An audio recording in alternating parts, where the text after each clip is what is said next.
അങ്ങനെ ഇന്ന് ഒരുപാട് നാളായി ഞാൻ ആഗ്രഹിച്ചിട്ട് നടക്കാതിരുന്നൊരു കാര്യം നടക്കാൻ പോവുകയാണ്. ഞാനൊക്കെ കൊച്ചായിരുന്നപ്പോൾ എപ്പോഴും നമ്മുടെ സിസ്റ്റേഴ്സ് പറഞ്ഞുകൊണ്ടിരുന്നതാണ് മരിയ കുര്യത്തി മരിയ കുര്യത്തി. കാരണം വേദപാഠ ക്ലാസ്സിൽ ചെന്നാലും സ്മാർട്ട് ഗ്രൂപ്പിൽ ചെന്നാലും എപ്പോഴും ഞാൻ കേട്ടോണ്ടിരുന്നൊരു പേരാണ് ഈ മരിയ കുര്യത്തിയുടെ പേര്. പക്ഷേ 2 കൊല്ലമായി ഇറ്റലി വന്നിട്ടും മരിയ കുര്യത്തിൻ്റെ വീട്ടിലൊക്കെ ഒന്ന് പോകാമെന്ന് വിചാരിച്ചിട്ട് നടന്നില്ല. സത്യം പറഞ്ഞാൽ നടക്കാത്തതിൻ്റെ കാരണം ശ്രമിച്ചിട്ടില്ല എന്ന് തന്നെയാണ് കേട്ടോ. എന്നാൽ ഇന്ന് അത് എന്നാലും നടക്കാൻ പോവാണ്. ഞാനും എൻ്റെ കൂട്ടുകാരും കൂടെ 3 ദിവസം അവധി കിട്ടിയപ്പോൾ മരിയപുരത്തിൻ്റെ വീട്ടിലോട്ട് ഇങ്ങനെ പോകുന്നു. വരുമ്പോൾ തന്നെ ആദ്യം കാണുന്ന കേട്ടോ മരിയപുരത്തിൻ്റെ ആ സ്റ്റാച്ചു. അത് വെങ്കലത്തിൽ കൊത്തിയതാന്നൊക്കെയാണ് ഇവർ പറഞ്ഞത്, എനിക്കറിയത്തില്ല. എന്നാലും ജസ്റ്റ് കണ്ട് അടിപൊളി.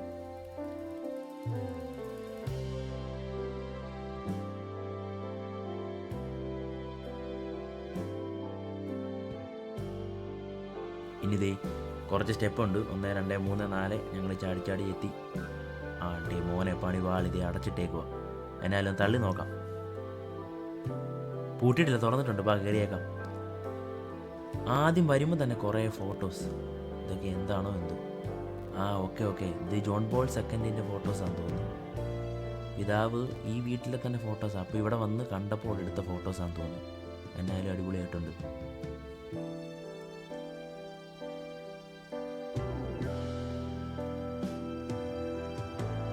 ഇവിടെയും കുറേ ഫോട്ടോ വെച്ചിട്ടുണ്ട് കേട്ടോ. ഈ 2ാമത്തെ റൂം വരുമ്പോൾ ഇവിടെയും കുറേ ഫോട്ടോസ് ഉണ്ട് കേട്ടോ.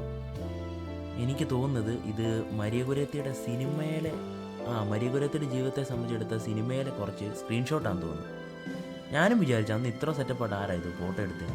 അടിപൊളി, ഇത് സ്ക്രീൻഷോട്ടാണെന്ന് അവർ പറയുന്നത്. എന്നായാലും കാണാൻ നല്ല രസമുണ്ട്.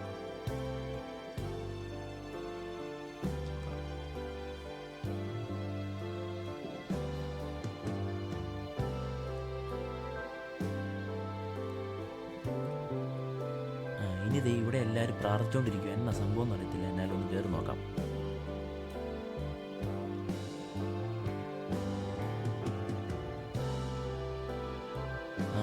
ഓക്കെ ഇവിടെയാണ് മരിയ കുര്യത്തിനെ അലക്സാണ്ടർ കുത്തി കൊലപ്പെടുത്തിയപ്പോൾ മരിയ കുര്യത്തി കടന്ന സ്ഥലം എന്ന് പറയുന്നത്. ആ കടന്ന സ്ഥലത്ത് എന്തോ അവിടെ ഇതുപോലെ തന്നെ വെങ്കലത്തിൽ കുത്തിയ ഒരു സ്റ്റാച്ചു വെച്ചിട്ടുണ്ട്. എനിക്ക് തോന്നുന്നു ഇവിടെ കുർബാനയൊക്കെ നടക്കാറുണ്ടെന്ന് തോന്നുന്നു. ഇവിടെ സക്രാരിയൊക്കെ വെച്ചിട്ടുണ്ട്.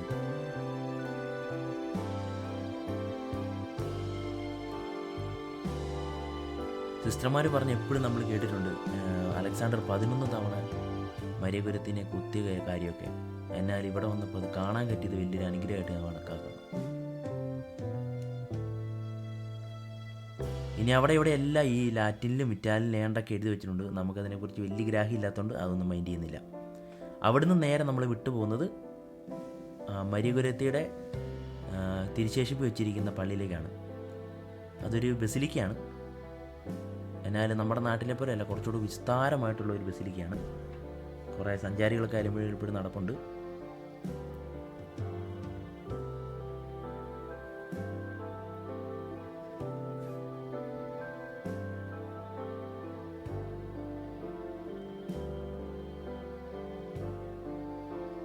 നമ്മൾ നേരെ ബസിലിക്കയിലോട്ട് കയറുകയാണ്.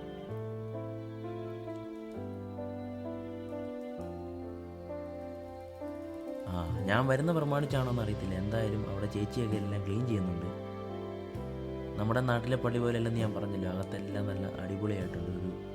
വേറൊരു മോഡലാണ് നമ്മുടെ നാട്ടിൽ വെച്ചിട്ട് നോക്കുമ്പോൾ.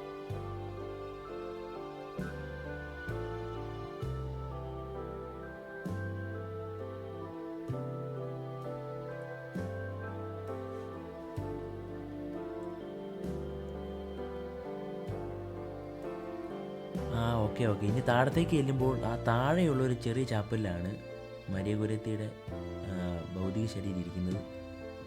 എന്നാന്നറിയത്തില്ല. ഇവിടെ ഒത്തിരി ആൾക്കാർ കൂടിയിട്ടുണ്ട്. എനിക്ക് തോന്നുന്നു ഇവിടെ എന്തോ കുർബാന ഒന്നും നടക്കുന്നുണ്ടെന്ന് തോന്നുന്നു. എന്തായാലും നമ്മൾ ജസ്റ്റ് ഒന്ന് കണ്ടിട്ട് ചാടിയേക്കാം.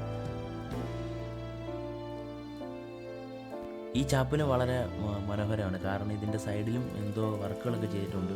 അപ്പോൾ ഞാൻ ഇവിടെയുള്ള ആൾക്കാരോട് ചോദിച്ചപ്പോൾ അവർ പറഞ്ഞത് ഇത് ഈ മൊസൈക്ക് ചെയ്ത വർക്കാണെന്നാണ്. അപ്പം മരിയ കുര്യത്തിയുടെ ജീവിതത്തിൻ്റെ എല്ലാ സംഭവങ്ങളും ഇതിനകത്തുണ്ടെന്നാണ് പറയുന്നത്.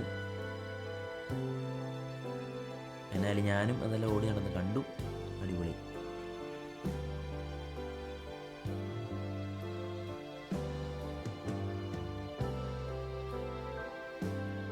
ഈ അൽത്താരയുടെ തൊട്ട് താഴെ ഇരിക്കുന്ന ഇവിടെയാണ് മരിയ കുര്യത്തിയുടെ മെഴുകിൽ തീർത്ത സ്റ്റാച്ചു ഉള്ളത്. അപ്പോൾ എല്ലാവരും പറയുന്നത് ഈ പ്രതിമയ്ക്കകത്ത് തന്നെ മരിയ ഗുരുത്തിയുടെ തിരിശേഷിപ്പുണ്ടെന്നാണ് പറയുന്നത്. അപ്പോൾ ഞാനും അവിടെ കുറച്ച് നേരം ഇരുന്ന് പ്രാർത്ഥിച്ചിട്ട് പോയി, കാരണം എന്തായാലും വന്നാലേ.